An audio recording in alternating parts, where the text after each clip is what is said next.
20:10, buonasera, ben ritrovati in diretta come ogni sera su Antenna 3. Oggi abbiamo deciso di dedicare ancora una volta, insomma, dopo sabato, dopo quel che è accaduto la settimana scorsa, il dibattito in larga parte allo Ius Soli, favorevoli o contrari, quello che chiederemo ai nostri ospiti, è quello che abbiamo domandato oggi in un mercato della zona di Treviso, per vedere quanti abbiano capito che cosa sta succedendo e che cosa ne pensino in merito. Saluto e ringrazio i nostri ospiti, a cominciare da Alberto Villanova, consigliere regionale della Lega Nord, ben trovato. Buonasera, grazie. E l'onorevole Alessandro Zan del Partito Democratico. Buonasera a voi. Quindi per forza dopo facciamo un passaggio anche su Padova, perché nei prossimi giorni avremo ospiti i due candidati al ballottaggio del 25 giugno. Intanto vediamo quello che ci hanno risposto oggi alcuni trevigiani, che cosa hanno capito e che pensano appunto dello Ius Soli.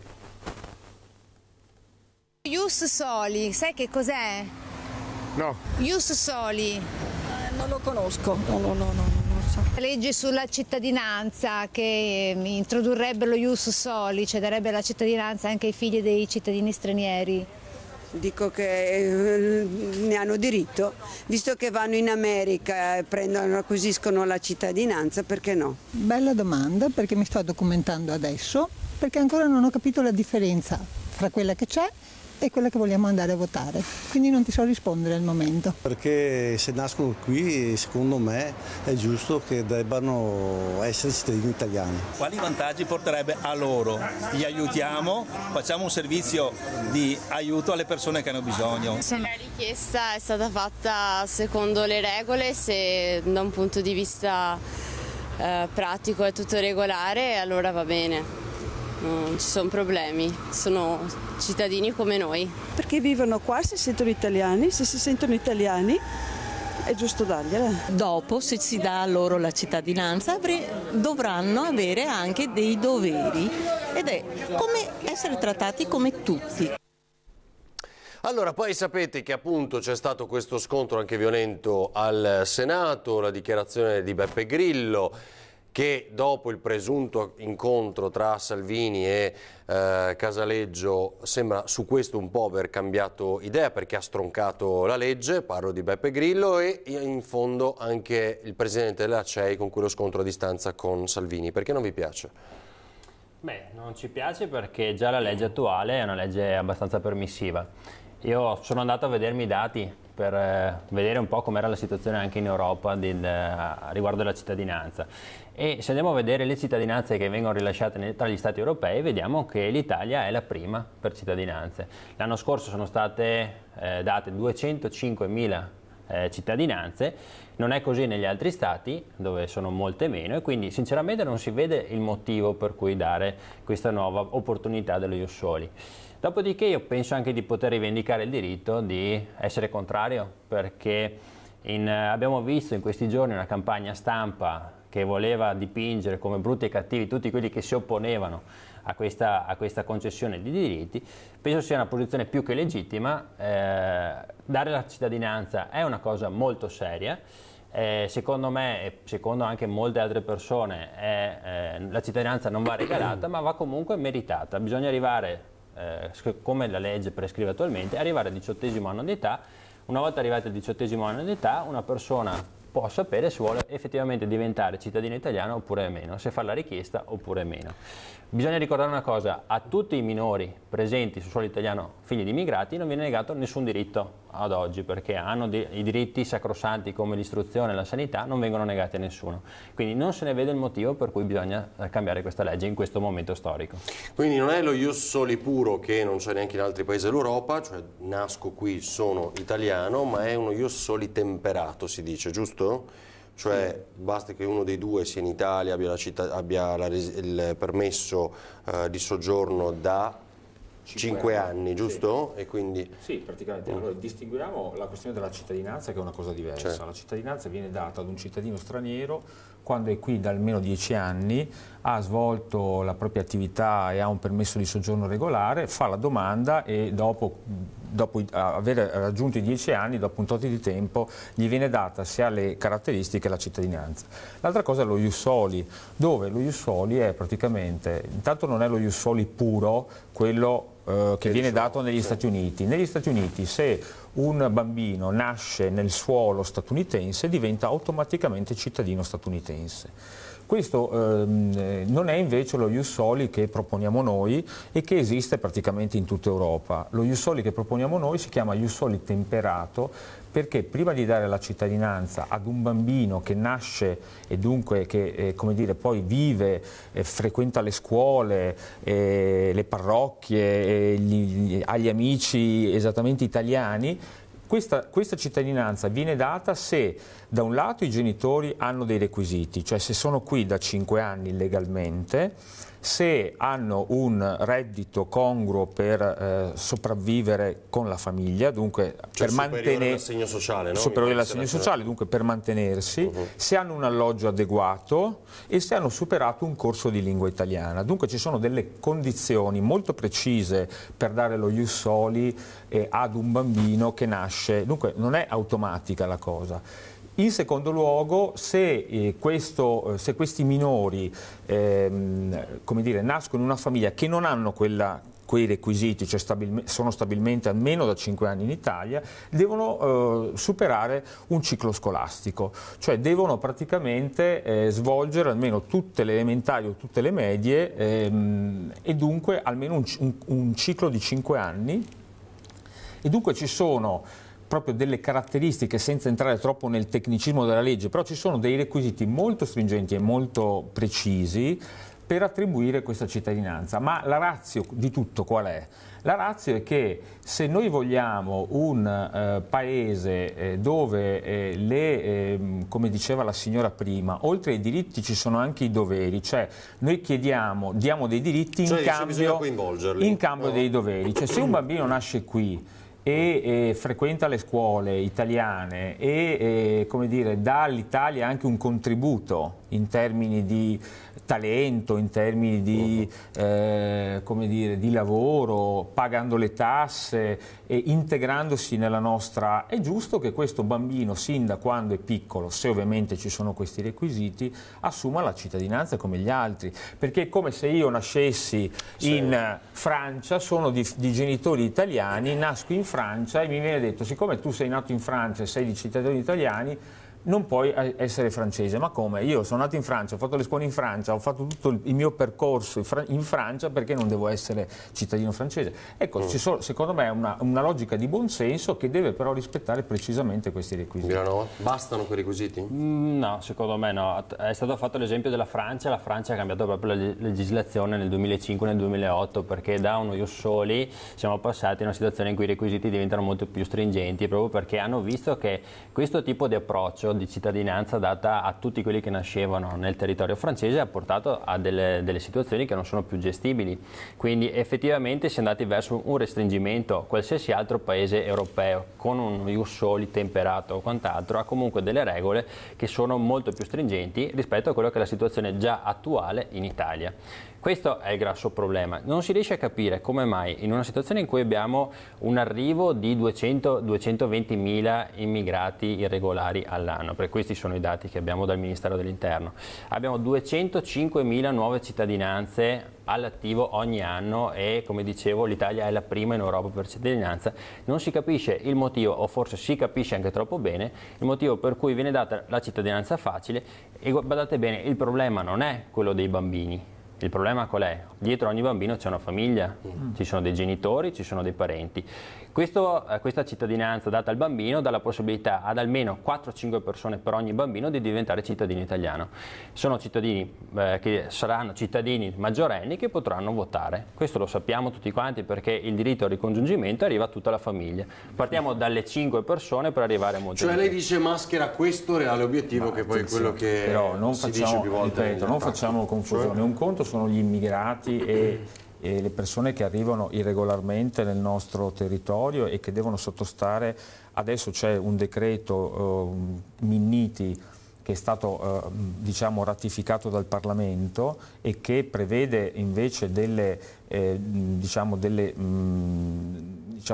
requisiti molto più stringenti, Ma una cosa è l'immigrato che viene nel nostro paese e viene o per ragioni di asilo politico o per lavorare qui, se no deve tornare a casa. Sappiamo che... Invece, no, permetto, finisco. Invece un'altra cosa è lo ius soli per i bambini che nascono qua e a cui non viene data la cittadinanza automaticamente, esattamente come in Francia. Viene data la cittadinanza solo se la famiglia ha dei requisiti molto precisi che non sono banali, perché se tu sei nel nostro paese da 5 anni, paghi le tasse regolarmente, hai un lavoro, hai una casa, hai un reddito, hai superato il corso di italiano, allora solo allora i tuoi bambini che cominceranno a frequentare i corsi scolastici dell'infanzia, primaria e così via, avranno successivamente la cittadinanza. Non è che è automatica, e questo è il grande, diciamo, secondo me, il grande fraintendimento, che è anche un po' la cattiva fede che viene fatta, ma non dal presente, però da chi dice, siccome abbiamo già tanti immigrati irregolari, allora, ma lo ius soli è un'altra cosa, perché riguarda i bambini nati in Italia. Una domanda semplicissima. Allora, abbiamo un genitore che è residente con un permesso di soggiorno stabile da 5 anni in Italia. Il figlio diventa italiano, grazie a questa legge, automaticamente anche lui può diventare italiano, giusto? Penso che questo sia abbastanza... Il padre diventa italiano solo se viene fatta la domanda dopo 10 anni di presenza in Italia ottiene un requisito. No, perché se il figlio italiano diventa italiano anche lui con il ricongiungimento. Andiamo a sovvertire non c'entra niente. Attenzione, un conto è il bambino che nasce in Italia e ottiene la cittadinanza con lo ius soli temperato se i genitori hanno i requisiti che abbiamo detto. Ma i genitori è un'altra roba. I genitori ottengono la cittadinanza solo se hanno il figlio italiano. Non è vero, ottengono la cittadinanza solo dopo. Ma non è vero, viene ottenuta la cittadinanza solo dopo i requisiti standard. Perché? Perché quelle persone sono cittadine, non sono nati in Italia. Attenzione, la differenza... Un conto è il diritto di cittadinanza che viene concesso al bambino che verrebbe con queste nuove norme. Un conto è il diritto al ricongiungimento per i parenti di primo grado, che diventa praticamente automatico. Allora i genitori diventerebbero italiani dopo 5 anni, ma il ricongiungimento è una... Ma perché non dite queste cose? Allora, facciamo chiarezza. Il ricongiungimento è un'altra cosa. Allora, un conto è il padre che dopo 10 anni di presenza nel territorio, o la madre ottiene la cittadinanza, dopodiché si può chiedere il ricongiungimento. Diventa italiano, ha diritto al ricongiungimento col figlio italiano e quindi avrebbe uno sconto di 5 anni sulla cittadinanza, per piacere. E lo stesso vale anche per i nonni e per i fratelli. Ma questo non è così in realtà. Ma come non è così? Non è così. Perché, ripeto, un conto è lo ius soli che riguarda i bambini che nascono in Italia e che ottengono la cittadinanza se la famiglia ha dei requisiti. Ma la famiglia è un altro paio di maniche. È chiaro che poi se il padre ottiene la cittadinanza dopo 10 anni canonici, a prescindere dal figlio, e chiede il ricongiungimento familiare con la moglie che è in un altro paese, è chiaro che questa persona dice non c'è solo la moglie. Lei sta facendo il percorso del padre se non avesse il figlio che diventa italiano. Nel momento in cui il padre ha il figlio che diventa italiano, non ha più bisogno di aspettare i 10 anni per diventare italiano, perché la normativa sullo ius soli si inserisce all'interno di una normativa più ampia sui ricongiungimenti. Allora, io parlavo del principio, dopodiché guardate che questa cosa dello ius soli intanto deve essere approvata al Senato, è stata appena incardinata e ci sono, come dire, una serie di emendamenti che probabilmente correggeranno, però quello che a me preme moltissimo è il principio. È il principio dello ius soli temperato, che può avere declinazioni diverse a seconda poi di come il Parlamento, però il principio è quello ed esiste in tutti gli Stati europei. Cioè, se un bambino nasce in Italia e nasce nel nostro territorio italiano e ha la famiglia che è stabilmente in Italia da 8 anni e ha dei requisiti, ovvero può essere mandato a scuola, può essere... Perché questo bambino non ha diritto alla cittadinanza? È questo che io non riesco a capire, francamente. Ma a me dispiace che questa storia dei bambini venga usata un po' come schermo per nascondere quello che c'è dietro. Ma no, perché allora, innanzitutto... Ma esiste in tutta Europa, esiste in tutta Europa. Faccio un esempio, l'Olanda non ha questo tipo di normativa sullo ius soli. Ci sono allora, l'Olanda non sarà mica un paese. In tutta Europa ci sono normative chiaramente diverse. Noi non abbiamo delle leggi uniformi su queste materie. 160 paesi al mondo che non hanno lo ius soli, però tutta l'Europa, e non a caso noi non avremmo avuto il sindaco di Londra, che è un pakistano, okay, che è nato da una famiglia pakistana, che è nato in Gran Bretagna e che proprio perché la sua famiglia era stabilmente in Gran Bretagna, pagava le tasse, magari aveva un mini market, no? E con lo ius soli britannico, inglese, l'attuale sindaco di Londra è potuto diventare da subito cittadino italiano. E dunque ci sono tutti questi esempi di persone che, nate in Italia da bambini, okay, possono avere la cittadinanza se la famiglia è stabile in Italia, ha un lavoro, ha una casa. Mi pare che questo ragionamento sia di buon senso, che vada... Cioè io francamente non ho ancora capito le motivazioni della Lega, ma glielo sto dicendo che si sta arrampicando sugli specchi per cercare di dire di no, un esercito di elettori, dicono, in qualche maniera, no? Ma l'esercito di elettori, ma voi sapete che ci sono stranieri che votano qualsiasi partito politico, ma di cosa stiamo parlando? Poi sarà la libertà di... A 18 anni una persona, visto che ai minori, non viene negato nessun tipo di diritto, perché ai minori residenti in Italia, che siano di qualsiasi nazione, di qualsiasi etnia, non viene negato nessun tipo di diritto. E questo lo sappiamo perché vanno a scuola con i nostri figli, se hanno bisogno hanno le cure sanitarie gratuite come tutti gli altri, nessun tipo di diritto è negato. Mi permetto di darti del tu, ma se tu fossi un figlio di australiano, ecco, non diciamo il pakistano, il figlio di un australiano, vieni qua in Italia.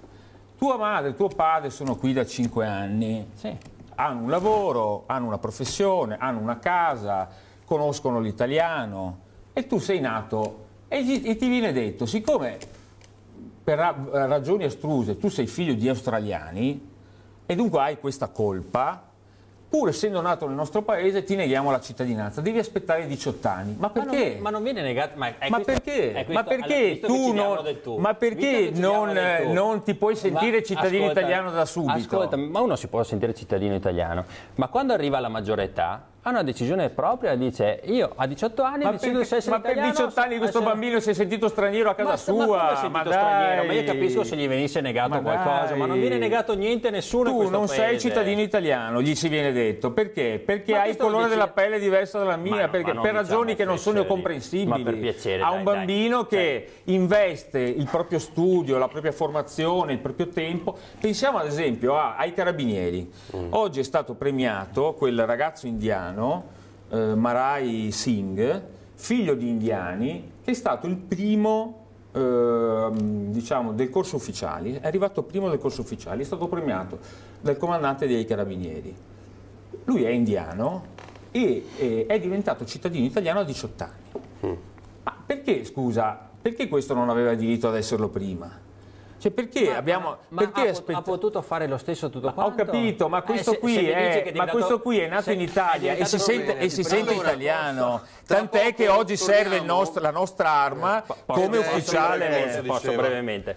Ho la pubblicità, da 3 minuti. Questa è una legge portata avanti dal ministro Kyenge, è stata lei la prima a portarlo avanti. Io mi chiedo, una persona che è arrivata dal Congo, è arrivata in Italia, ha avuto l'opportunità di laurearsi in medicina, specializzarsi, farsi una famiglia, diventare ministro della Repubblica, ok? E ci viene a raccontare che qui non ci sono le possibilità per chi arriva dall'estero? Cioè, ci rendiamo conto? Lei stessa ne è un esempio, però forse alla luce di questa esperienza ha incontrato magari... E così è nato il dibattito. Ci fermiamo un minuto e poi torniamo a discutere di questo, di che platea di persone può riguardare, e affrontiamo anche il nodo del ballottaggio a Padova.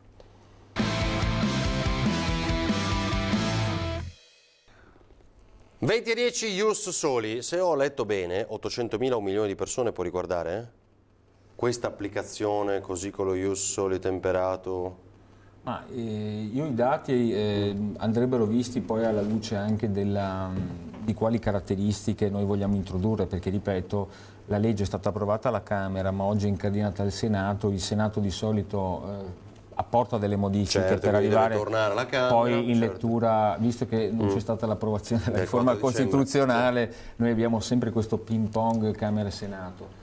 Ma al di là di questo io penso che sia un fatto di integrazione, di buona integrazione, cioè quello, come accade in tutta Europa, visto che comunque l'Europa è, adesso ha tutti i limiti, ha molti difetti questa Europa, però è anche un'Europa delle opportunità. Io ho fatto l'Erasmus quando ero studente, mi sono confrontato con altri, sono andato in Inghilterra, in un paesino del nord Inghilterra molto sperduto, dove c'era anche molta povertà, a differenza di quello che si può pensare, e lì c'è stato uno scambio di molte culture, perché ho conosciuto studenti di ogni parte del mondo, e devo dire che nei paesi dove c'è lo ius soli temperato o ius soli puro, insomma, però noi vogliamo uno ius soli con delle garanzie, non un ius soli così tout court, c'è, come dire, una buona integrazione, perché tu al bambino che nasce e che si trova nelle condizioni di avere una famiglia che è stabile e che lavora e che paga le tasse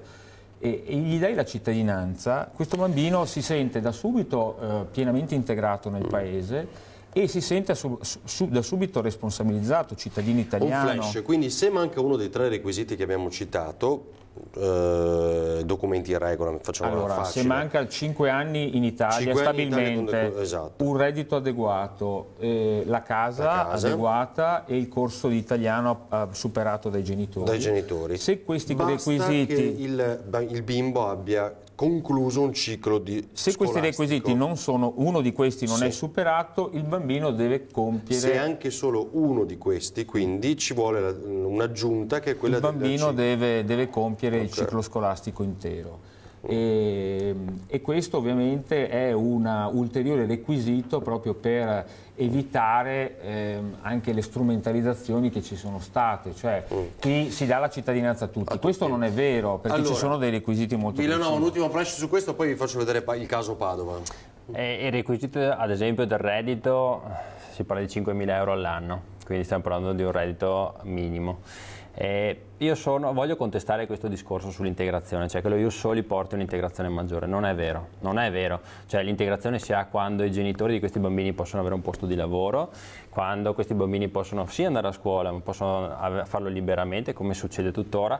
Noi in Veneto abbiamo già il 10% dei residenti integrati, perfettamente integrati, e non hanno avuto questa cittadinanza con lo ius soli. I figli diventano, alla maggiore età diventano cittadini italiani, eppure l'integrazione c'è stata lo stesso. Vediamo in altre situazioni in Europa, e faccio l'esempio della Francia oppure dell'Inghilterra, vediamo quello che sta succedendo nelle banlieue, quello che sta succedendo nelle periferie delle città inglesi. Queste persone, questi ragazzi sono cittadini inglesi, hanno avuto la cittadinanza facile, eppure non sono più integrati.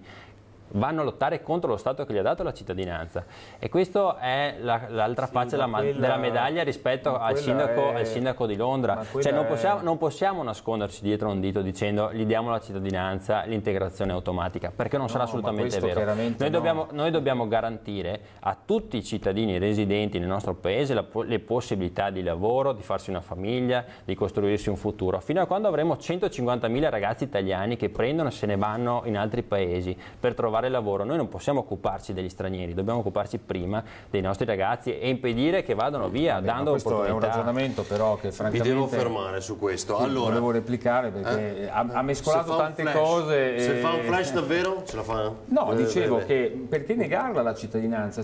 Voglio dire, il discorso che facevo prima delle banlieue riguarda una disparità sociale che è un problema molto francese e che arriverà da noi. Cioè se noi non impariamo dagli errori che ha fatto la Francia e l'Inghilterra per rischiare la stessa cosa. Allora, partiamo però dal fatto che se un bambino nasce qui in Italia gli viene data la cittadinanza perché ha i requisiti dei genitori, questo non toglie niente, ma aggiunge solo ad un processo di integrazione che lo rende cittadino italiano, che lo rende più responsabile e che lo rende parte di questa comunità.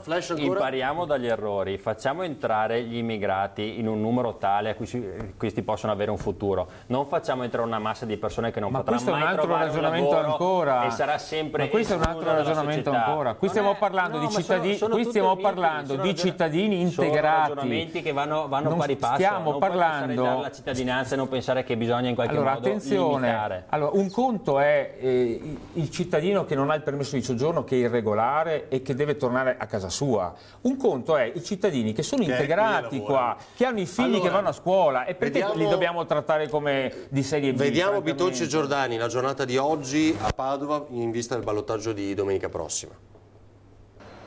Un'applicazione sul cellulare per accedere ai servizi comunali, offrire consigli e dare anche un voto all'attività del comune. Una sorta di bilancio partecipato, quello lanciato per la prossima legislatura a Palazzo Moroni dal candidato sindaco Massimo Bitonci, che lancia una proposta anche sul tema trasparenza. Un consigliere scelto tra quelli di opposizione, che avrà un proprio staff, ovviamente non con nuove spese ma utilizzando lo staff del sindaco e degli assessori, avrà un proprio ufficio e potrà fare tutta quell'attività di supporto e di controllo alla trasparenza che un consigliere di opposizione può fare però individualmente e magari senza mezzi. Così invece lo potrebbe fare a favore di tutto il Consiglio Comunale e anche ovviamente del cittadino.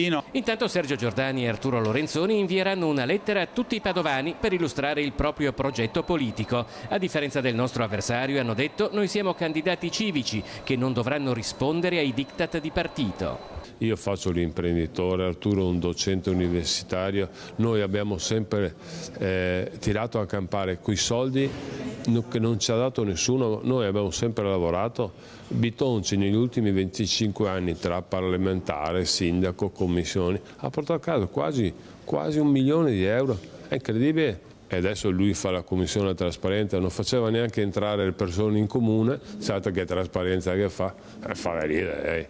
Ha paura, comincia ad avere tanta paura e ha ragione di aver paura perché tocca tornare a casa.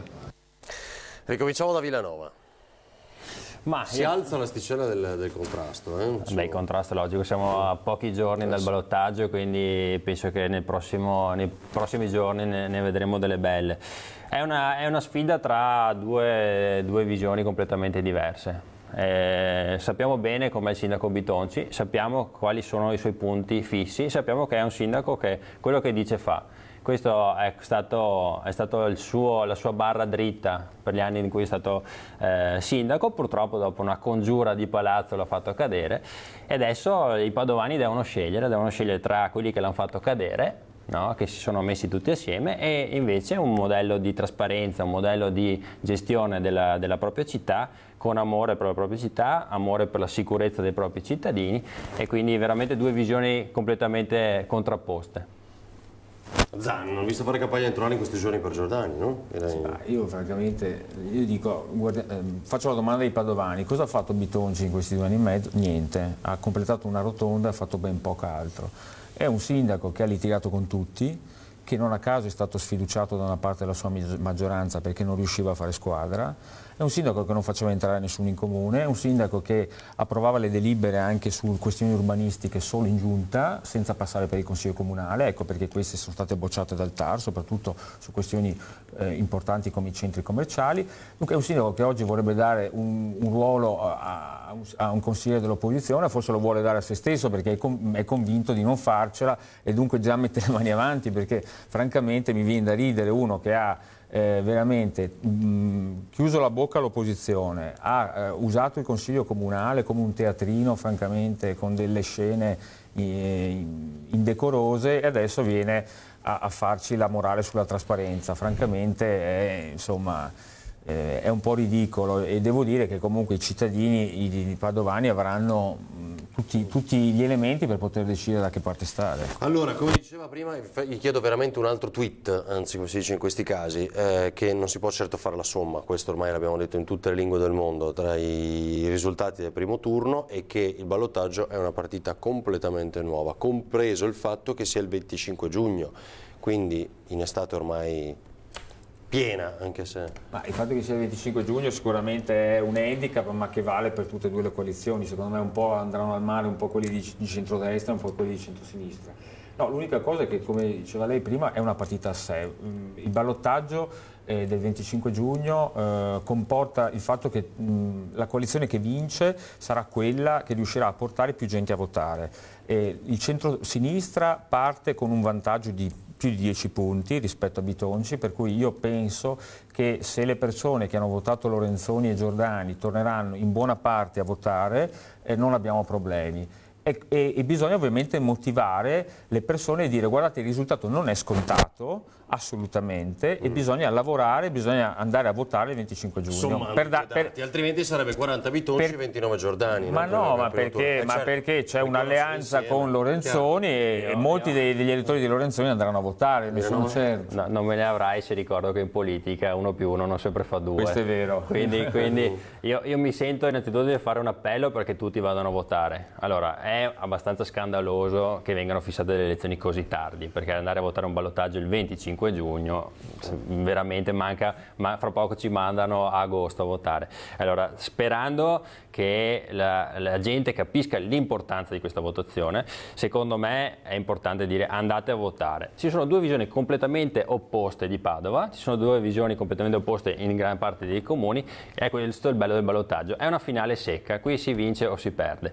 Da una parte c'è un sindaco, Bitonci, che ha un programma chiaro e diciamo non lo annacqua per fare accordi elettorali per il ballottaggio, dall'altra parte abbiamo chi si mette assieme giusto per far perdere Bitonci.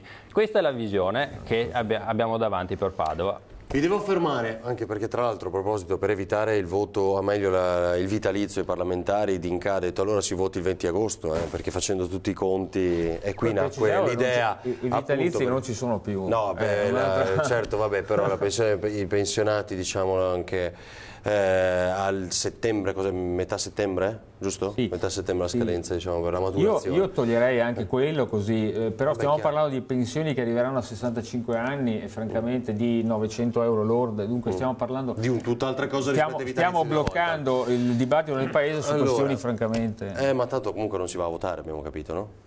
Sì, ma non per la questione dei vitalizi, non si va a votare perché neanche i 5 Stelle vogliono andare a votare, questa è la verità. Bene, grazie Alberto Villanova e all'onorevole Alessandro Zan, a voi per averci seguito. Non dimenticate che adesso c'è ancora l'informazione di Antena 3 con il telegiornale del Veneto e poi domani mattina a partire dalle 7 la rassegna stampa con Fabio Fioravanzi. Grazie, buona serata.